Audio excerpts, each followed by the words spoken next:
How to add a downloadable file to Wix. In order to do that, just go to the part of the website that you want to add a downloadable file. For example, let's add it on this particular section. Click on this plus icon right here in order to add elements. Now this will open this. So what we can do in this case is we can head over and then click on this search option and then just search in here for file. Once you have done that, you can see there's options for the file, document buttons, and a lot more. So for example, for this one, you can add a shared folder, file share, and some more. So let's choose in here the document buttons. So we have in here this. So for example, let's put in here the option for PDF.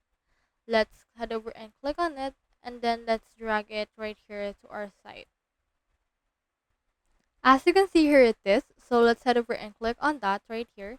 Click on this change file option. And then it will open in here a window that will let you upload in here a downloadable file. So I will choose in here this file and click on this choose file option. And then after that, it should be added right here. Now next thing you need to do is to click on this publish option, and when a visitor click on this file, they should be able to download the particular file that we have added.